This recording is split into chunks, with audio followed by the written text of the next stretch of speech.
어머님, 제가 매달 200만 원의 생활비까지 드렸는데 왜 동네엔 제가 공짜로 부려먹는다고 소문을 내신 거죠?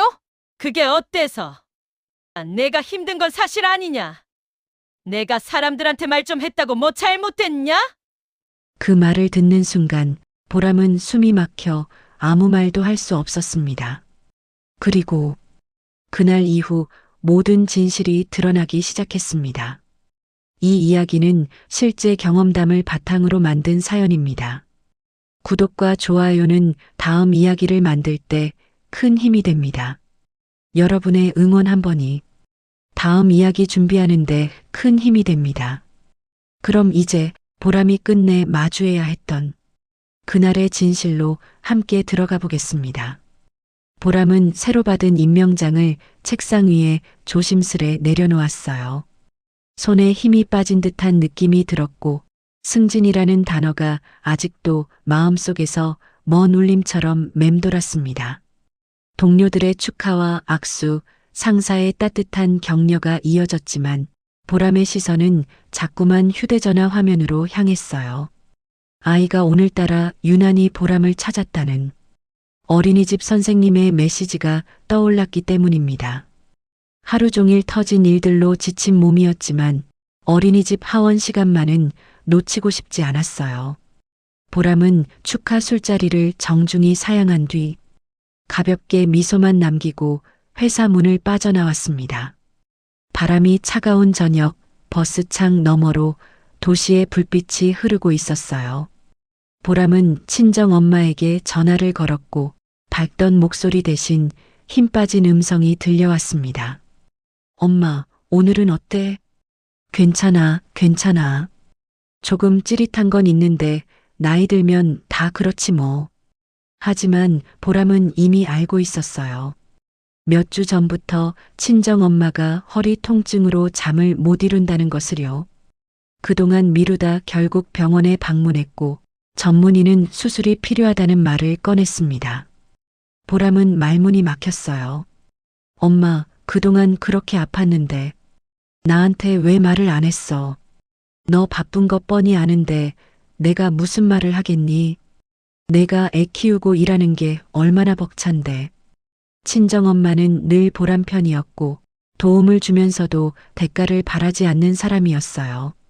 아이를 돌보며 고된 시간을 보냈지만 돈 얘기를 꺼낸 적은 단 한 번도 없었습니다. 보람이 먼저 생활비라도 드릴게라고 꺼냈을 때조차 손사래를 치셨고 너무 미안하고 고맙다고 용돈 100만 원을 드려도 안 받으시려고 했습니다. 내가 우리 손주 보는데 무슨 돈을 받아? 돈 준다고 하지 마. 마음 불편해진다. 그 기억이 떠오르자 보람의 눈가에 미세하게 열이 올랐어요. 엄마는 늘 그런 방식으로 보람을 지켜왔고 지금도 아파하면서 보람을 안심시키려 하고 있었습니다. 버스에서 내려 뛰듯 집에 도착하자 아이가 작은 발걸음으로 달려와 보람을 껴안았어요.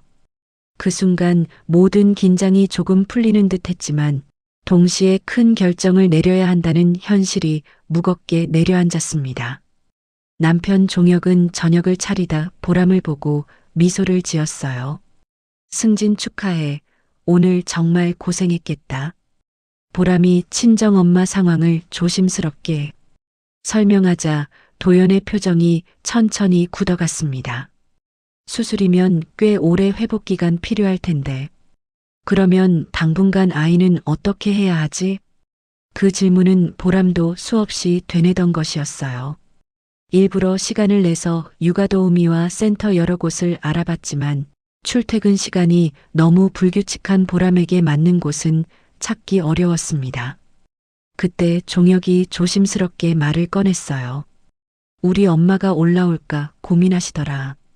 보람은 순간 놀라 종혁을 바라봤습니다. 시어머니는 늘 시골 생활을 좋아했고 도시에서 지내는 걸 불편해하는 사람이었어요. 그런데 직접 올라와 아이를 돌보겠다니 쉽게 믿기지 않는 말이었죠. 정말? 장기간으로? 응. 그런데 엄마가 조건을 좀 얘기하시긴 했어.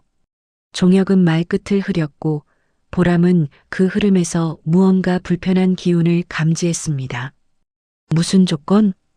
엄마가 이번에 하던 일 계약이 끝나서 그만두게 됐대. 그래서 여기 올라오면 다시는 일할 수가 없으니까.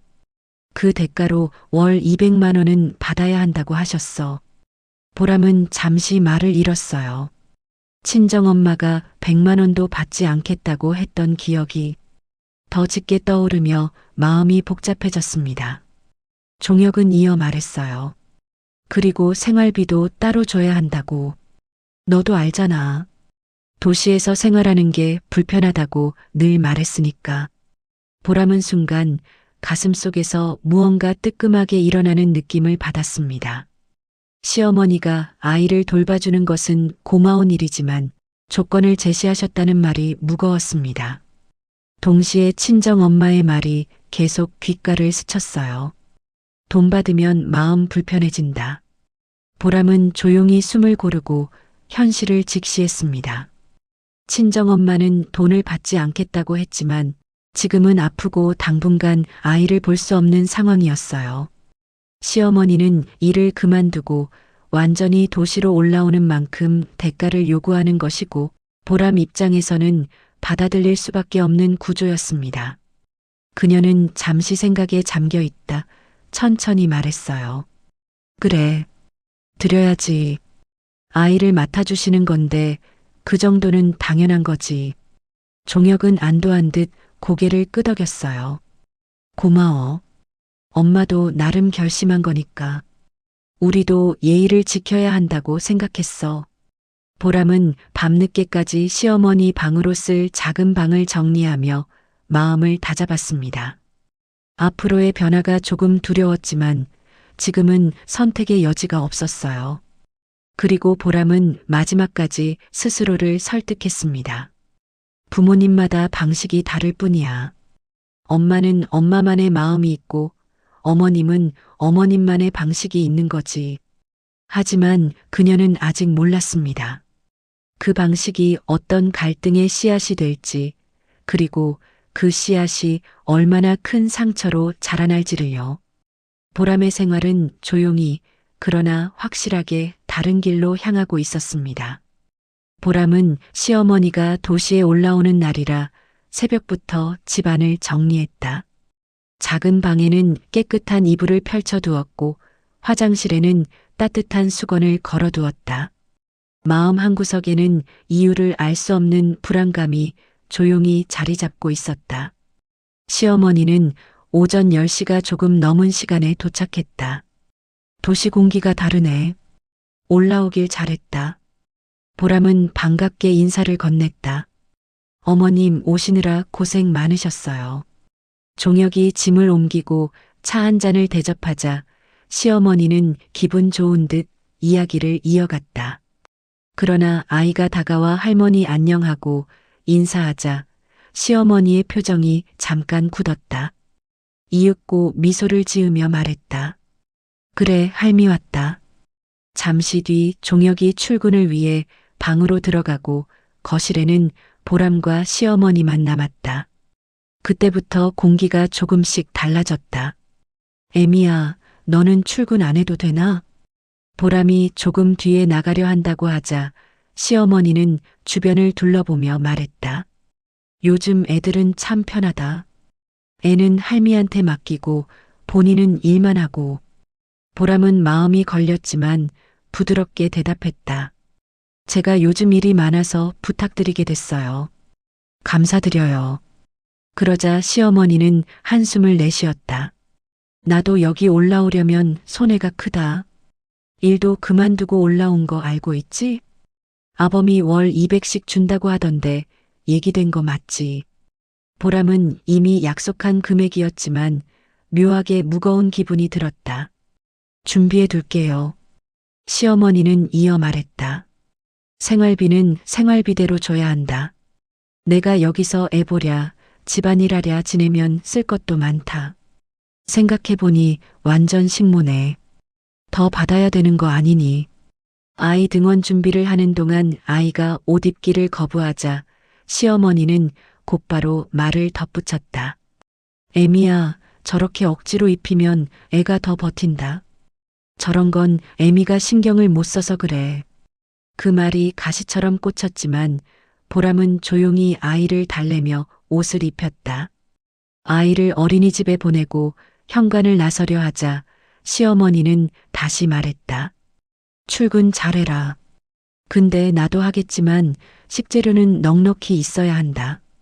내가 애밥 챙기려면 손이 많이 갈 텐데 때마다 장볼 수는 없잖니. 보람은 차분하게 대답했다. 어제 장 봐뒀어요. 부족하면 말씀해 주세요. 그러자 시어머니는 갑자기 표정을 바꾸어 부드럽게 말했다. 그래. 고생한다. 애미도 힘들지. 내가 와서 도와주는 거니까 너무 부담 갖지 마라. 방금 전까지의 말투와는 전혀 다른 모습이었다. 종혁이 있을 때와 달리 말이 달라지는 모습이 마음에 남았지만 보람은 스스로를 달랬다. 처음이라 어색해서 그러신 거겠지. 그러나 마음속에는 알 수 없는 찜찜함이 조용히 퍼지고 있었다. 작은 균열이었지만 곧 큰 갈등의 시작이 될 조짐은 이미 드러나고 있었다. 보람의 출근이 반복되던 어느 날부터 시어머니 일상에도 변화가 생기기 시작했다. 시어머니는 아침마다 아이를 등원시키겠다고 말했지만 등원 준비는 늘 대충이었다. 애미야, 애는 그냥 편하게 입히면 된다. 요즘 애들은 너무 유난이라니까. 그 말과 함께 아이는 잠옷 위에 아무 옷이나 걸쳐진 채 어린이집에 도착하곤 했다. 어린이집 선생님은 몇 번 보람에게 조심스럽게 말했다. 어머니, 요즘 아이가 아침마다 조금 지쳐 보이네요. 간식이나 아침 식사를 안 하고 오나요? 저희도 아침은 간단히 주긴 하지만 아이가 평소보다 2배로 먹는 것 같아서요. 보람은 마음이 철렁 내렸다. 아침을 잘 못 먹고 오는 것 같다는 거죠? 선생님은 조심스레 고개를 끄덕였다. 하지만 이 상황을 종혁에게 말하면 시어머니는 늘 다른 얼굴을 보여주었다. 종혁아, 애가 아침에 입맛이 없어서 그런지 힘들게 차려도 먹는 둥 마는 둥 내가 애미 대신 챙기느라 정신이 없다. 종혁은 그 말을 믿었고 보람은 말문이 막혔다. 며칠 뒤에는 하원 문제가 발생했다. 보람이 어린이집 선생님에게서 다급한 전화를 받았다. 어머니, 오늘도 하원 시간이 많이 지나서 전화를 드렸어요. 할머니께 연락이 닿지 않아서 아이가 지금 마지막으로 남아 있어요. 보람은 그 말에 숨이 멎는 듯했다. 퇴근 중이던 그는 택시를 타고 어린이집으로 달려갔다. 아이를 데려오자 아이는 보람 품에 얼굴을 묻으며 말했다. 엄마, 할머니 맨날 늦게 오고 오늘은 안 왔어. 보람은 떨리는 손으로 시어머니에게 전화를 걸었다. 어머님, 어린이집에서 오늘도 전화를 주셨어요. 왜 하원을 안 하셨어요? 그러자 시어머니는 짜증을 숨기지 않은 목소리로 말했다. 애미야, 내가 사람도 만나고 할 일이 많아서 잠깐 늦을 수도 있는 거지. 애 하원 늦었다고 그렇게 따져야겠니? 보람이 참으려 하자 시어머니는 오히려 덧붙였다. 요즘 애들은 정말 예민하다. 한두 번 늦을 수 있는 거지. 내가 애를 얼마나 잘 돌보는데 그걸 가지고 따지느냐. 그 말에 보람은 더 아무 말도 할 수 없었다. 시어머니의 생활은 점점 더 가벼워지고 있었다. 아침엔 아이를 대충 보내고 점심엔 친구들과 카페에 나가고 오후엔 문화센터 프로그램에도 참여했다. 하원 시간만 되면 늘 연락이 닿지 않았고 아이는 몇 번이나 어린이집에서 마지막으로 남는 시간이 많아졌다. 그러던 어느 날 보람은 우연히 아파트 단지에서 들리는 대화를 듣게 되었다. 저 집 며느리가 시어머니를 돈도 안 주고 부려먹는다더라. 그러게. 애도 다 시어머니가 본다던데 며느리는 일만 하고. 말을 흘린 사람은 시어머니였다. 보람은 발걸음을 멈춘 채 차가운 바람이 귓가를 스치는 느낌만 받았다.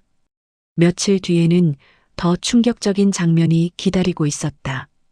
어린이집에서 보람을 따로 불러 조심스럽게 말을 꺼냈다. 어머니, 나린이가 요즘 하원 후에 집에 가면 텔레비전만 보고 맛있는 것도 잘 못 먹는다고 자주 이야기해요.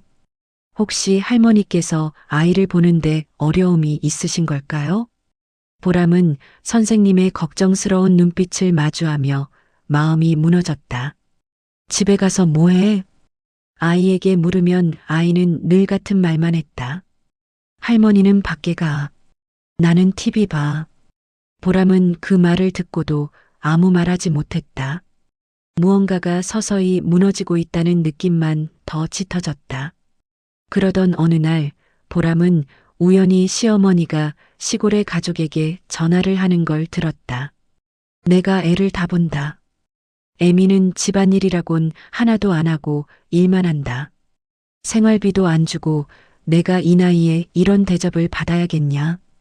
그 순간 보람의 마음속에서 무언가가 또렷하게 꺾였다. 어린이집에 아이를 제때 데리러 가지 않는 일, 방치된 아이, 퍼져가는 소문들, 그리고 왜곡된 말들. 그 모든 것들이 한 줄로 이어지며 분명한 형태를 갖추기 시작했다. 시어머니의 본심은 이미 오래전부터 밖으로 새어나가고 있었다. 그리고 보람은 이제 더 이상 모른 척할 수 없다는 걸 깨달았다. 다음 선택이 어떤 갈등을 부를지 알면서도 피할 수 없는 순간이 다가오고 있었다. 보람은 요즘 유난히 주변의 시선이 낯설게 느껴졌다. 어린이집 하원 시간마다 아이가 마지막으로 남아있고 데려올 때마다 선생님은 걱정스러운 눈빛을 보냈다. 나린 어머니, 요즘도 나린이가 할머니를 기다리다가 많이 지쳐 보였어요. 보람은 선생님께 여러 번 죄송하다 말했지만 그 말이 점점 가슴 깊숙이 내려앉았다. 아이는 집에 돌아와도 늘 같은 말을 반복했다. 할머니는 또 나가. 나 혼자 있고 심심해. 보람은 아이 앞에서 감정을 드러내지 않으려는 마음과 점점 커지는 불안감 사이에서 갈팡질팡했다. 며칠 뒤 보람은 우연히 아파트 엘리베이터에서 두 엄마의 이야기를 듣게 되었다. 그 집 시어머니가 애 다 본다며? 며느리가 돈을 안 준다던데? 그러게. 요즘 그런 며느리가 어딨대?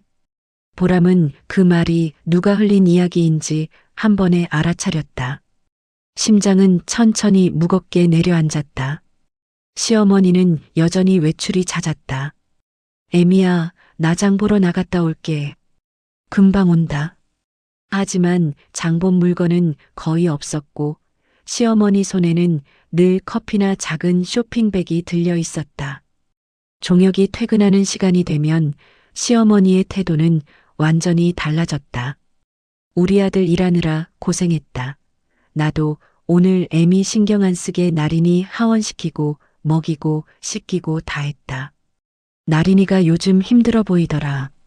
애미가 바빠서 애가 고생하지. 종혁은 그 말을 듣고 보람을 걱정하는 표정을 지었다. 여보, 엄마가 이렇게 도와주시니까 그나마 버티는 거지. 고맙게 생각해야 해. 보람은 아무 말도 하지 못했다. 감정이 올라올 때마다 스스로를 눌렀다. 그러나 시어머니의 말은 점점 더 과장되고 왜곡되어 갔다. 종혁의 고향에 있는 시아버지에게 내가 애를 죄다 보고 지내는데 며느리가 돈도 제대로 안 준다고 말했고 시골에 있는 딸에게는 시아버지에게 똑같은 말에 더해서 며느리가 나를 부려먹는다고 투덜거렸다. 보람에게는 전혀 하지 않았던 말들을 모두 뒤집어 전하고 있었다. 며칠 뒤 시골에 있는 시아버지에게서 전화가 걸려왔다. 보람아, 내가 어머니한테 생활비도 안 드리고 그러면 되겠냐? 어머니가 너 때문에 고생이라고 힘들어 죽겠다 울던데 어느 정도는 너가 도와서 같이 해야지. 내 시어머니 잡아먹으려고 부르거냐? 보람은 말문이 막혔다. 이미 약속한 금액을 꼬박 드리고 있는데도 그런 말을 들으니 숨이 턱 막혔다. 아버님, 저는 약속한 금액을 매달 드리고 있어요. 그러자 시아버지는 어색하게 한숨을 내쉬었다. 그런데 왜 어머니는 돈을 한 푼도 못 받았다고 하시니? 그 말은 보람에게는 충격이었다. 약속한 금액을 시어머니에게 직접 전달했고 그 돈으로 필요한 물건을 사시는 것도 여러 번 보았는데 못 받았다고 말한다니. 그날 이후 보람은 시어머니의 말 하나하나가 마음에 걸렸다. 외출은 점점 늘고 하원 시간은 계속 늦어지고 동네에는 이상한 소문이 나고 시골 가족들과는 불필요한 오해가 쌓여가고 있었다. 그리고 어느 날 보람은 어린이집에서 또 전화를 받았다. 나린 어머니, 오늘도 나린이가 마지막까지 남아 있었어요. 할머니께 연락이 안 돼서 아이가 많이 울었어요. 보람은 숨이 멈춘 듯 가슴이 조였다. 그날 집에 돌아와 시어머니에게 조심스럽게 말했다. 어머님, 하원 시간이 계속 늦어져요. 오늘도 아이가 울면서 기다렸대요. 그러자 시어머니는 차가운 목소리로 대답했다. 애미야, 내가 사람도 만나고 볼 일도 많다고 얘기하지 않았니? 애 하나 보는 게 얼마나 힘든지 너도 알고 사니니? 나도 사정이 있다. 보람이 조용히 서 있자 시어머니는 한마디를 더 던졌다. 너는 일만 하면 되지 않느냐? 나 없으면 애를 누가 보냐? 그걸 생각하면 고맙다고 해야지. 그 말은 보람의 가슴 깊은 곳을 후벼 팠다. 이미 참을 만큼 참았는데 모든 말이 보람만 탓했고 모든 잘못이 보람에게 돌아오는 듯했다. 그날 밤 보람은 문득 느꼈다. 이 상황을 그냥 두면 안 된다는 것. 오해는 이미 퍼지고 있었고 시어머니의 말은 사람마다 다른 방향으로 흘러들어가고 있었다. 다음 날 보람은 마음속에 조용히 결심 하나를 품었다. 이제는 증거가 필요하다는 결심이었다. 왜곡되는 말에 휘둘리지 않기 위해 그리고 더는 아이가 상처받지 않도록 하기 위해 조용히 그러나 분명하게 갈등의 문이 열리고 있었다. 보람은 나린을 어린이집에 데려다주는 날에는 마음이 무거워졌다. 나린의 손은 아직 따뜻했고 어린 마음은 여전히 엄마만 바라보았다. 엄마, 오늘은 할머니 늦게 안 와? 나린의 작은 목소리는 걱정이 묻어 있었다. 보람은 나린의 머리를 천천히 쓸어 올리며 말했다. 오늘은 엄마가 일찍 올게. 걱정하지 마. 하지만 그 말이 지켜지지 않더라도 이제는 더 이상 가볍게 넘길 수 없다는 마음이 자리 잡고 있었다. 며칠 전 어린이집 선생님은 나린의 하원 문제를 다시 조심스럽게 꺼냈다.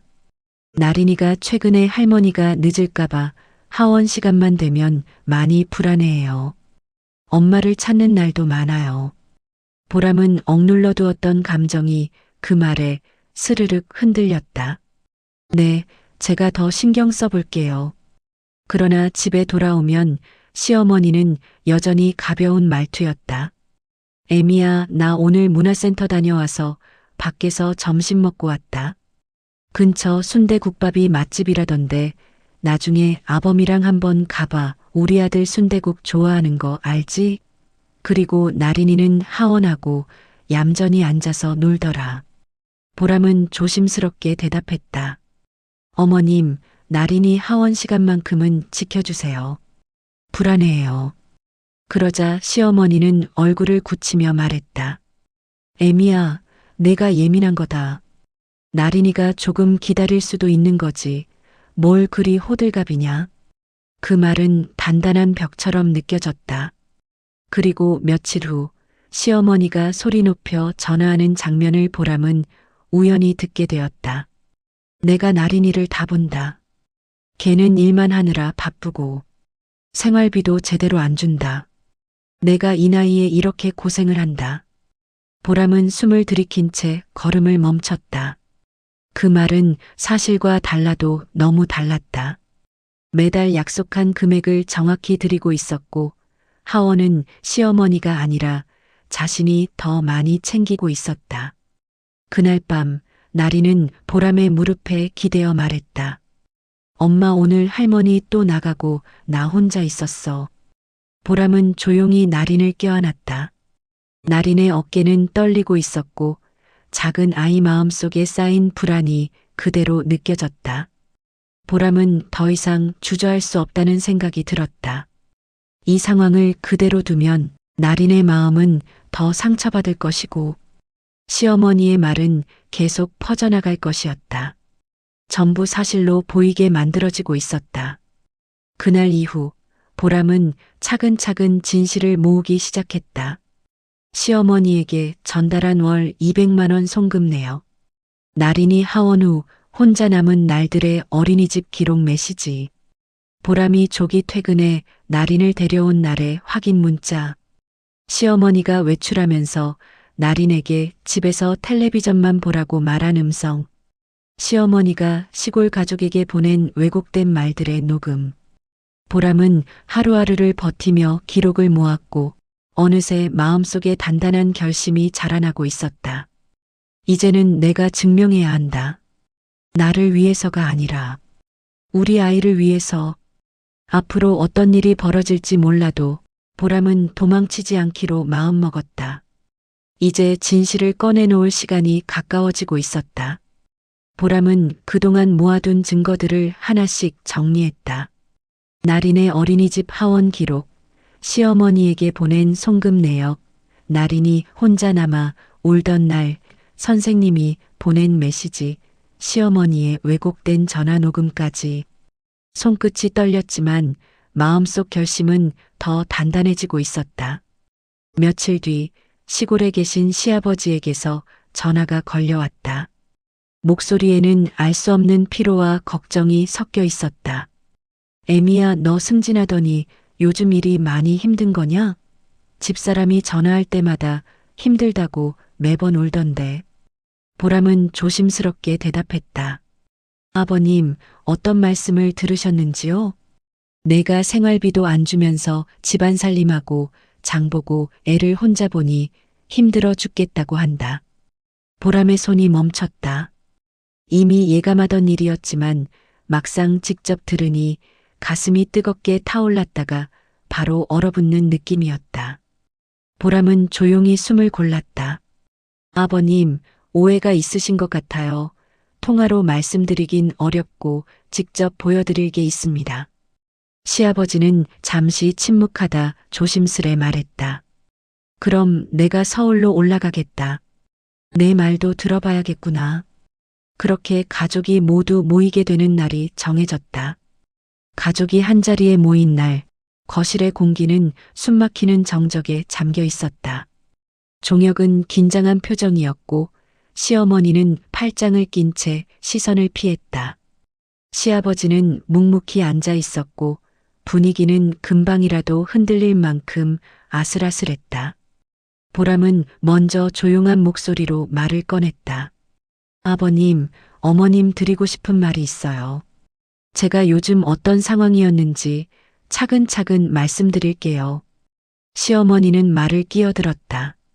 애미야, 내가 너를 어떻게 도와줬는데 이렇게 다 불러앉혀놓고 무슨 얘기를 하려는 거냐? 보람은 시어머니를 바라보며 차분히 말했다. 어머님, 오늘은 서로의 말을 정확히 확인해 보려고 하는 자리예요. 종혁은 불안한 듯 보람을 바라보았다. 여보, 혹시 너무 예민하게 생각하는 건 아니지? 그러자 시어머니는 기다렸다는 듯 말했다. 봐라, 종혁아. 애미가 원래 이런다. 내가 일도 그만두고 나린이 본다고 여기 와서 하루 종일 집에서 애 보고 살림하고 힘들어 죽겠는데 뭘 정확히 확인을 하려 한다 하는 건지. 그 순간 보람은 준비해둔 휴대전화 화면을 천천히 보여주기 시작했다. 아버님, 그동안 어머님께서 생활비 없이 저희 집에서 일하신다고 힘들다고 우셨다 하셨죠? 이건 제가 매달 드린 200만 원 송금 내역입니다. 그리고 이건 어머님께서 나린이 등하원과 돌봄하시면서 받으신 거고, 생활비는 따로 카드 들여서 사용하시게 했습니다. 여기 저희 생활비 목적으로 매달 어머니께서 사용하신 카드 내역서예요. 시아버지는 눈을 크게 뜨며 대화면을 확인했다. 아니, 돈을 받고 애를 봐준 거였어? 시어머니는 당황한 듯 목을 가다듬었다. 그거야. 애미가 준다고 해서 받아둔 거지. 보람은 어린이집 선생님이 남긴 메시지들을 보여주었다. 오늘도 나린이가 마지막까지 남아있어요. 할머니께 전화가 닿지 않아요. 나린이가 울면서 엄마를 찾고 있어요. 시아버지는 입술을 떨었다. 이게 다 무슨 일이냐? 종혁도 얼굴이 굳어졌다. 엄마, 이게 뭐야? 나린이 어린이집 하원 시간을 늦었어? 시어머니는 손을 내저었다. 잠깐 늦을 수도 있는 거지 뭘 그리 난리냐. 요즘 엄마들이 너무 예민하다. 보람은 조용히 고개를 들었다. 하루 이틀이 아니라 문제인 거죠. 때문에 요즘 나린이가 분리불안이 부쩍 늘었어요. 보람은 나린과 함께 찍힌 사진 속 시간대, 시어머니가 외출한 시간, 그 사이에 나린이 혼자 집에 있던 기록을 하나하나 정리해 보여줬다. 종혁은 숨을 들이켰다. 엄마, 이 시간에 나간 거 맞아? 아니, 그건 약속 시간이 바뀌어가지고 어쩔 수 없이. 그럼 나린이는? 혼자 두고? 잠깐 혼자 있었던 게 뭐 어때서? 종혁의 얼굴이 그 말에 굳어졌다. 보람이 마지막으로 보여준 건 시어머니가 시골 가족들에게 한 말들이다. 내가 애다 본다. 며느리는 집안일도 안 한다. 생활비도 못 받았다. 녹음이 끝난 순간 거실은 얼어붙었다. 시아버지가 천천히 시어머니를 바라보았다. 이어 편내야, 이게 다 뭐야? 그의 목소리는 그 어느 때보다 무거웠다. 시어머니는 더 이상 숨길 여유가 없었다. 표정이 무너지고 말이 제대로 이어지지 않았다. 내가 그게 그런 뜻이 아니라. 종혁은 두 손으로 얼굴을 감싸며 깊게 고개를 숙였다. 엄마남도 아니고 엄마 손녀딸이에요. 도대체 왜 그러신 거예요? 보람은 떨리는 숨을 내쉬며 말했다. 저는 누구를 탓하려는 게 아니에요. 그저 어머님이 하신 말씀들이 사실과 다르다는 걸. 그리고 그 말들 때문에 나린이와 제가 얼마나 힘들었는지 알리고 싶었습니다. 보람은 시어머니를 바라보며 말했어요. 어머니, 아버님 말고 아가씨께도 아버님께 했던 말들 똑같이 전하시는 통화도 들었어요. 아가씨랑 오해가 더 쌓이기 전에 이 부분도 어머님께서 다시 잘 풀어주셨으면 좋겠습니다.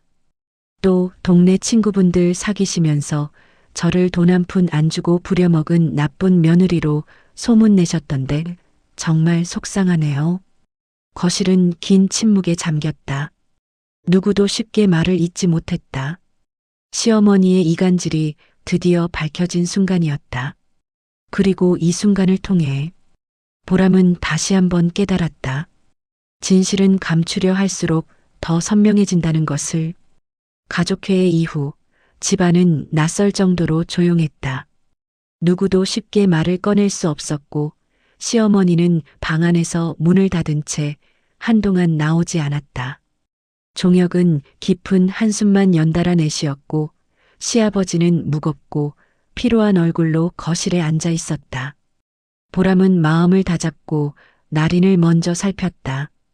나린아, 오늘은 엄마랑 같이 있을 거야. 나린은 보람 품에 얼굴을 묻으며 작은 목소리로 말했다. 엄마 할머니한테 혼났어. 나 울지 말라고 했어. 보람의 가슴이 천천히 그러나 깊게 조여왔다. 그동안 나린이 겪었던 불안과 눈물이 이제야 선명하게 드러나는 느낌이었다. 잠시 후 시어머니가 방에서 나왔다. 얼굴은 굳어 있었고 시선은 보람에게 향하지 않았다. 그러나 보람은 피하지 않았다. 어머님, 잠깐 말씀드릴 게 있어요. 시어머니의 시선이 흔들렸다. 뭐 때문에 그러냐, 애미야. 보람은 차분하고 단단한 목소리로 말했다. 나리는 앞으로 제가 직접 등하원할 거예요. 그리고 어머님께 돌봄을 더는 부탁드리지 않겠습니다. 시어머니의 표정이 순식간에 바뀌었다. 뭐라고? 애미야, 나를 지금 내쫓는 거냐? 보람은 고개를 흔들었다. 내쫓는 게 아니라 잘못된 부분을 바로잡는 거예요. 어머님이 하신 말씀들 때문에 오해가 너무 커졌어요. 그리고 그건 저뿐 아니라 나린에게도 상처가 됐습니다. 종혁도 조심스레 말을 보탰다. 엄마 나린이 요즘 많이 불안한 게 엄마 때문이었잖아요. 나린이가 울고 투정 부리는 날도 많아졌고 혼자 남겨진 날도 있었고 그런 줄 몰랐어요. 엄마가 매번 다 본다 해서 믿었는데 시애어머니는 눈을 치켜뜨며 말했다. 내가 그 정도도 못하겠냐?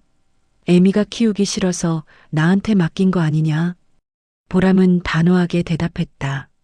저는 어머님께 맡긴 적 없습니다. 부탁드린 건 돕는 정도였고 그 대가도 충분히 드렸습니다. 하지만 그 도움으로 인해 저와 나린이 더 크게 흔들렸습니다. 시아버지는 깊게 숨을 내쉬었다. 당신 너 너무한 거 아니냐? 애가 저렇게 불안해하는데 어떻게 그걸 모른 척 할 수 있냐? 시어머니는 말문이 막힌 듯 입술만 떨렸다. 보람은 마지막 말을 조용히 덧붙였다. 어머님, 나린을 위해서라도 제가 직접 책임지겠습니다. 그래서 어머님은 시골로 내려가시는 게 좋을 것 같습니다. 종혁은 그 말을 듣고도 보람을 바라봤다. 여보, 그게 맞는 것 같아. 엄마가 계속 여기 계시면 서로 힘들기만 할 것 같아. 시아버지도 고개를 끄덕였다. 같이 내려가자. 내 엄마도 이참에 마음 좀 다스려야지. 시어머니는 마지못해 말했다. 그래, 내려가마. 나도 이렇게 대접받을 줄은 몰랐다. 그러나 그 말엔 억울함보다는 더 이상 버틸 수 없다는 체념이 묻어 있었다. 며칠 뒤 시어머니는 조용히 시골로 내려갔다. 보람은 배웅을 나가지 않았다. 그동안 감당해온 감정이 너무 많았기에 정리가 필요했다. 그리고 시어머니가 떠난 그날 저녁 집안의 공기가 다르게 느껴졌다. 문틈마다 스며있던 긴장이 사라지고 나린의 웃음소리가 오랜만에 밝게 울렸다. 엄마, 나 오늘 무섭지 않았어. 보람은 나린의 말에 눈시울이 뜨거워졌다. 종혁은 조심스럽게 보람 옆에 앉았다. 여보, 미안해. 내가 더 살폈어야 했는데 너무 늦게 알았네. 보람은 고개를 천천히 저었다. 우리 서로 몰라서 지나친 거야. 이제부터 다시 시작하면 돼. 종혁이 보람의 손을 잡았다. 앞으로 나리는 우리가 함께 책임지자. 엄마한테 의지하지 않고. 그 말은 보람에게 깊은 위로가 되었다. 잔잔한 바람처럼 마음을 어루만지는 느낌이었다. 그날 밤 보람은 나린을 꼭 안고 잠들었다. 나린은 작은 팔로 보람의 목을 감으며 속삭였다. 엄마, 오랜만에 엄마랑 같이 자니까 너무 좋다. 보람은 미소를 지으며 눈을 감았다. 이제야 비로소 불안의 고리가 끊어지는 듯했다. 그리고 마음속 깊은 곳에서 조용히 그러나 확실하게 하나의 다짐이 자리 잡았다. 이제는 어떤 상황에서도 나린을 지키겠다. 갈등은 끝났고 보람과 나린에게 새로운 일상이 천천히 시작되고 있었다. 시어머니가 내려간 뒤 집은 오랜만에 고요하고 따뜻한 공기로 채워졌다. 보람의 아침은 조금 빨라졌지만 나린과 함께 간단한 아침을 만들었다. 나린은 작은 손으로 계란을 깨려고 하다가 실패했지만 그 모습마저 귀엽고 사랑스러웠다. 엄마, 나 이거 잘하고 싶어. 보람은 웃으며 말했다. 우리 나린이 하고 싶은 건 다 잘할 수 있어. 천천히 하면 돼. 아이를 서둘러 챙기지 않아도 되었고 표정을 읽으며 긴장할 이유도 없었다. 그저 엄마와 딸이 함께 보내는 시간 자체가 편안했다. 어린이집 선생님도 나린의 변화를 느꼈다. 보람 엄마 요즘 나린이가 안정됐어요. 하원 시간에도 울지 않고요. 표정이 밝아졌어요. 그 말에 보람은 가슴이 따뜻하게 채워지는 것을 느꼈다. 나린의 불안이 시어머니의 영향 때문이었다는 사실이 선명하게 떠올랐지만 이제는 그 어두운 흔적이 조금씩 지워지는 중이었다. 저녁 무렵 보람은 집 정리를 하다가 시어머니 방이었던 작은 방 앞을 지나쳤다. 문틈 사이로 들어오는 빛의 순간 잠시 멈춰섰다. 그 방은 이제 텅 비어 있었지만 그동안의 갈등과 상처들이 잠시 머문 자리 같았다. 문득 시어머니의 마지막 표정이 떠올랐다. 억울함과 체념 사이에서 뒤섞여 있던 얼굴. 보람은 그 감정이 단순한 미움만으로 끝나는 건 아니라는 걸 알고 있었다. 어머님도 힘들었던 걸까? 그러나 그 힘듦이 다른 사람의 마음을 다치게 할 이유는 되지 않는다는 것 또한 분명했다. 그날 밤 종혁은 조심스레 말을 꺼냈다. 여보, 엄마가 내려간 뒤로 좀 혼란스럽네. 엄마를 이해하고 싶은 마음도 있고 하지만 너와 나린에게 미안한 마음이 더 커. 보람은 고개를 천천히 끄덕였다. 나도 그래. 어머님을 미워하고 싶은 건 아니었어. 하지만 우리가 지켜야 할 건 따로 있으니까. 나린이 불안해하고 울고 그걸 그냥 두면 안 됐어. 종혁은 보람의 손을 잡았다. 앞으로는 내 말 먼저 귀 기울일게. 그리고 우리가 함께 키울게. 누구에게도 떠넘기지 않고 우리가 우리 방식대로. 그 말은 보람에게 깊은 위로가 되어 가슴에 스며들었다. 그동안 흔들리던 마음이 천천히 제자리를 찾아가는 기분이었다. 밤늦게 나리는 엄마 옆에서 책을 읽다가 잠이 들어 있었다. 보람은 나린의 이마에 손을 올리며 조용히 속삭였다. 우리 나린 정말 잘 버텼다. 정말 미안해. 엄마가 더 노력할게. 창밖에는 조용한 밤바람이 불었고 집안은 오랜만에 편안한 숨결로 가득했다. 보람은 커튼을 살짝 열고 밖을 바라보았다.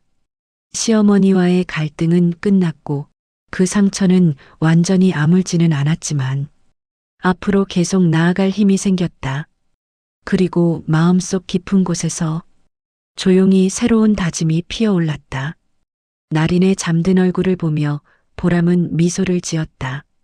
모든 폭풍이 지나간 뒤 결국 남는 건 가족이었고 그 가족을 위해 보람은 더욱 단단해지고 있었다. 이렇게 하루가 흘렀다. 고요하고 따뜻한 밤 속에서 보람의 새로운 일상이 조용히 시작되고 있었다. 가족이라는 이름 아래 겪는 상처는 때로는 모른 척 지나가기도 쉽고 때로는 참는 것이 미덕처럼 여겨졌습니다. 하지만 보람은 깨달았습니다. 사랑도 책임도 아이의 마음도 누군가 대신해 줄 수 없다는 사실을요. 잘 보이지 않던 오해는 시간이 지나면 진실처럼 자리 잡고 작은 균열은 결국 큰 금이 되곤 합니다. 그러나 그 진실을 바로 세우는 용기가 우리 삶을 다시 밝게 비추는 첫걸음이 되어주죠. 오늘도 어딘가에서 같은 고민을 겪는 이들에게 보람의 선택이 작은 위로가 되기를 바랍니다. 상처의 시간은 지나가고 새로운 일상은 다시 시작됩니다. 그리고 무엇보다도 우리를 지켜주는 힘은 언제나 마음이라는 걸 잊지 않기를 바랍니다.